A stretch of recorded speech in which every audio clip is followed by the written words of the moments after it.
Olá meninas, tudo bem? Agora a gente começa um estudo dos casos particulares dos cálculos estequiométricos. Presta atenção, ó. Nós já falamos nas aulas anteriores de dois casos particulares do cálculo estequiométrico. O primeiro deles foi com reações consecutivas. Se eu não me engano, a primeira questão que a gente resolveu envolvia reações consecutivas. E o segundo foi o cálculo envolvendo reagente em excesso. Lembra? Tem o excesso, tem o limitante. Você só usa o reagente limitante para calcular a quantidade de produtos produzidos. Lembrou? Agora a gente vai falar aqui mais dois casos particulares do cálculo estequiométrico. O primeiro deles é o cálculo envolvendo reagente impuro e depois a gente vai falar do cálculo com rendimento inferior a 100%. Quando o reagente for impuro, como é que você sabe que o reagente é impuro? Porque vai falar no enunciado da questão. Ele vai falar que o reagente tem tantos por cento de pureza. Olha só, quando o cálculo envolver reagentes impuros, você vai fazer uma correção antes de fazer o cálculo estequiométrico. O que você vai fazer? Olha aqui, ó. Somente a fração pura do reagente participa da reação. Como assim, Ronald? Se, por exemplo, aqui eu tenho a reação de decomposição do carbonato de cálcio em óxido de cálcio mais gás carbônico. Essa reação é uma reação importante. A gente já fez vários exercícios envolvendo essa reação aqui, ó. Nessa reação, veja, a equação está balanceada. Então, eu tenho aqui 1 mol do carbonato de cálcio, 1 mol do óxido e 1 mol de gás carbônico. Portanto, pela proporção da reação, a gente pode falar que 1 mol do carbonato de cálcio produz 1 mol do óxido de cálcio mais 1 mol de gás carbônico. Lembra? Dados da equação balanceada. Então, aqui eu tenho dados da equação balanceada, certo? Depois que você tem os dados da equação balanceada, que você faz a conversão de unidades de acordo com o enunciado da questão, você vai entrar com dados, vou colocar assim, ó, dados e pergunta do problema, para montar a sua regra de 3. Então, você vai colocar aqui, vamos supor que ele tenha perguntado volume de gás carbônico. Você vai colocar aqui, ó, o volume de gás carbônico, que vai ser a sua incógnita, é isso que você quer calcular. E nesse lugar aqui, ó, você vai colocar o quê? Você vai colocar a quantidade de carbonato de cálcio fornecida pela questão.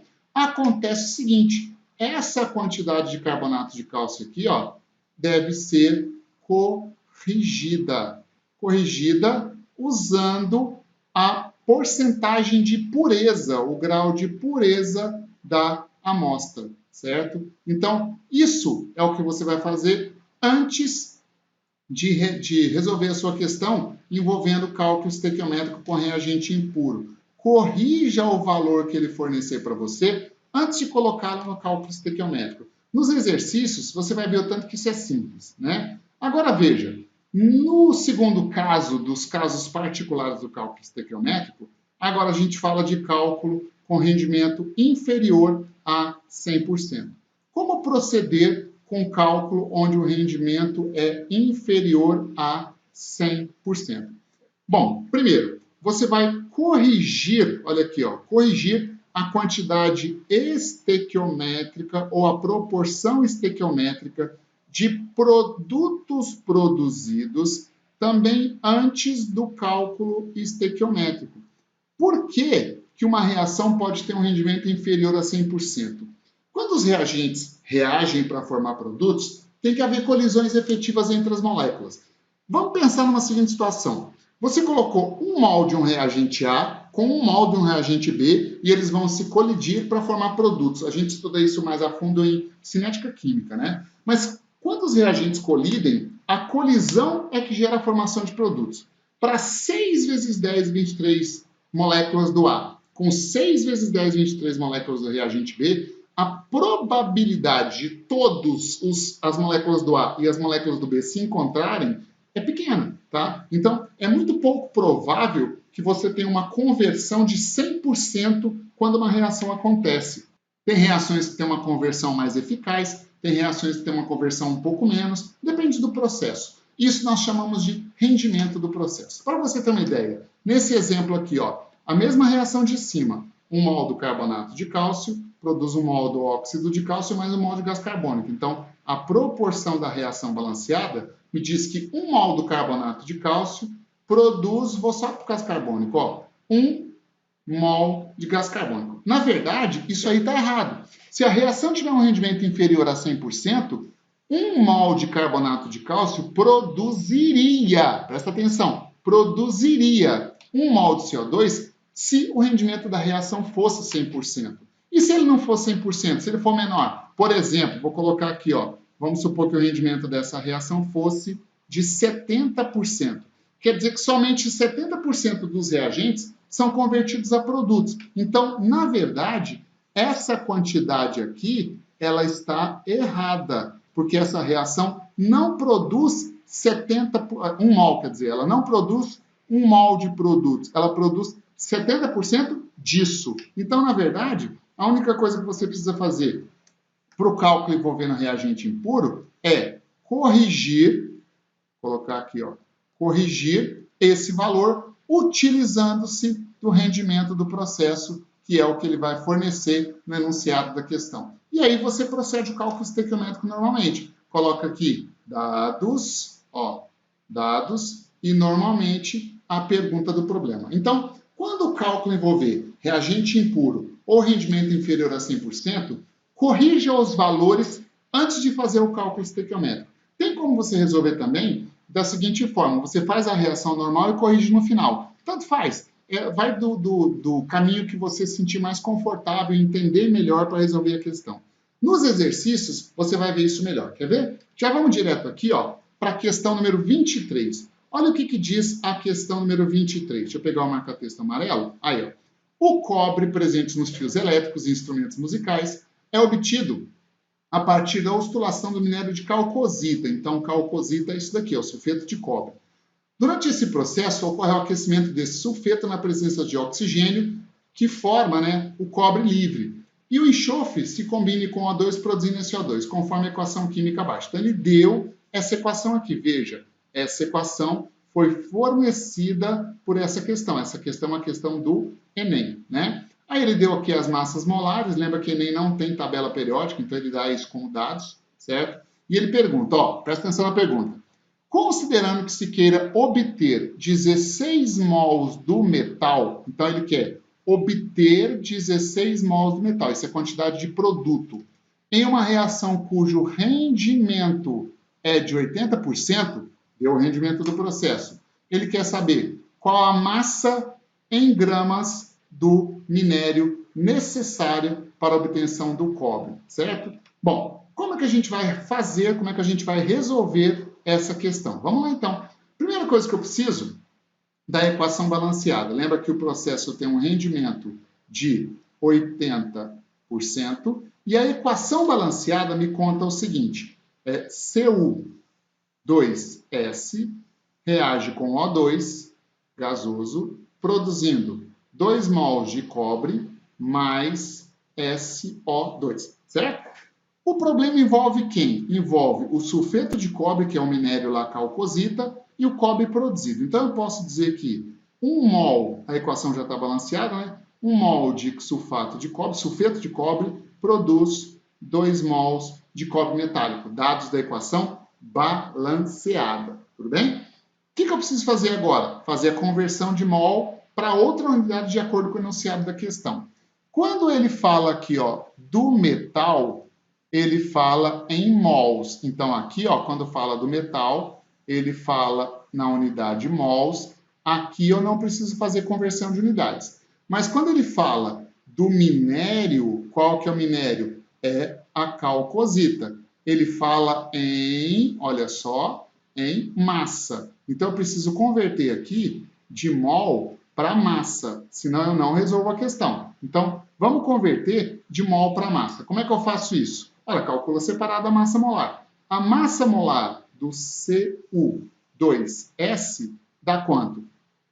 Cobre é 63,5 vezes 2 mais 32 do enxofre. 63,5 vezes 2 mais 32 vai dar uma massa de 159 gramas por mol, certo? Então, olha só.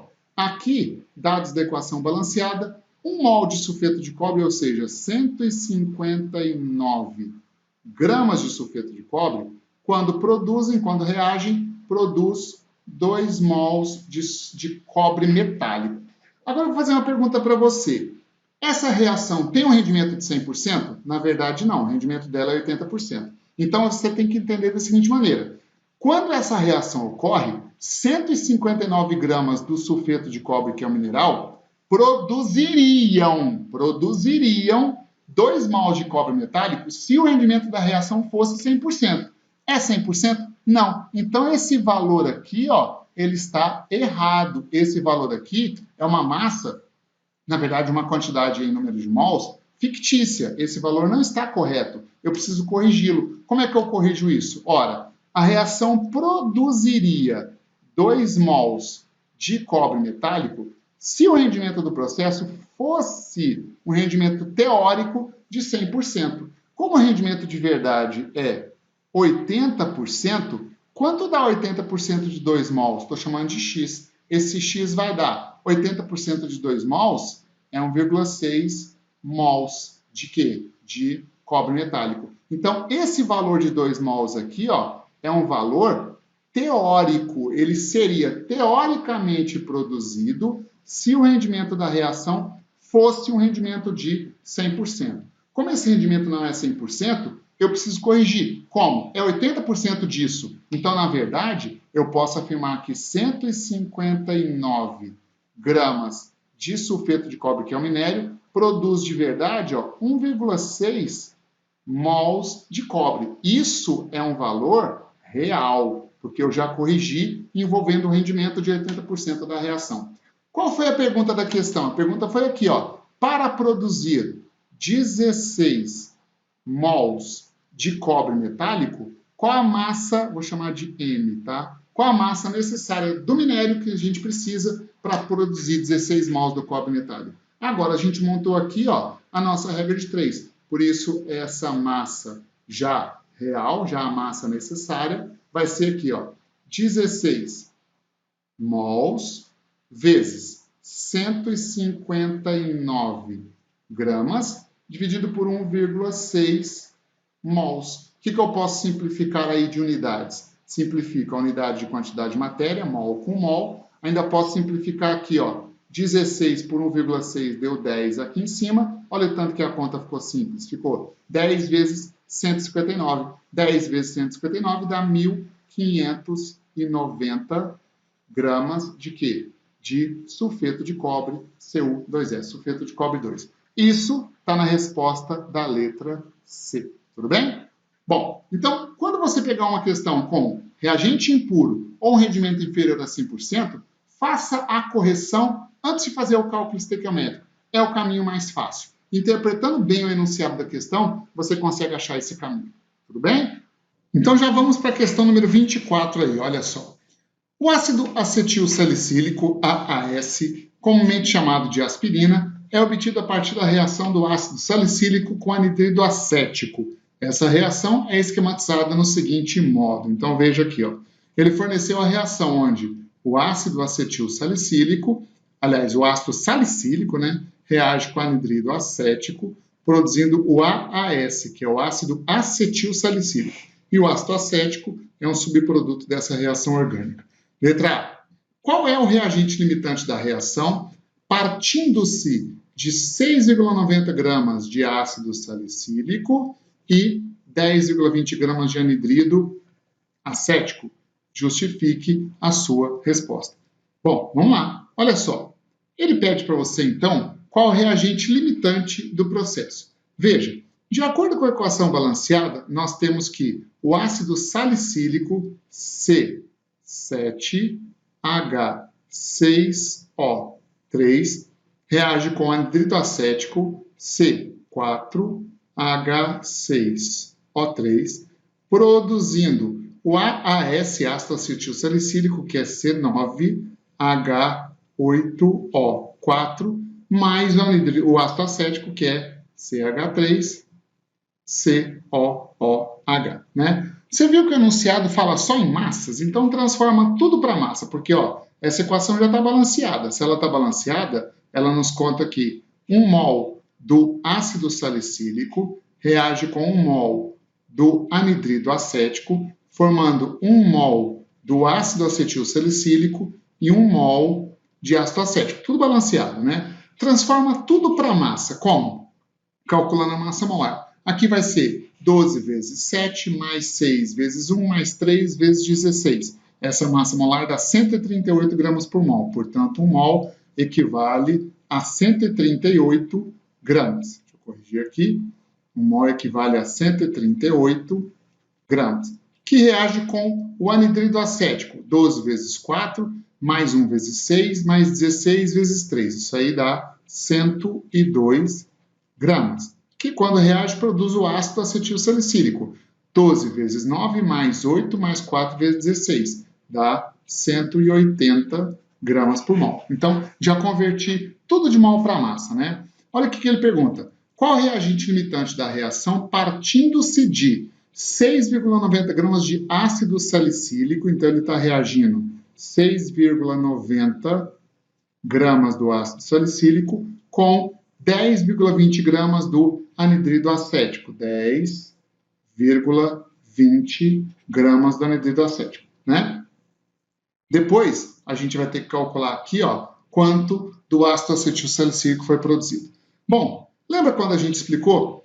O enunciado da questão forneceu a quantidade de todos os reagentes. Quando isso acontece, deve haver reagente em excesso. Tanto é que ele perguntou qual é o limitante do processo. Como que você descobre quem é o excesso e quem é o limitante? Tem duas formas. Ou você multiplica cruzado, ou divide o de baixo pelo de cima. De um jeito ou de outro, o menor resultado identifica o limitante e o maior resultado identifica o excesso, certo?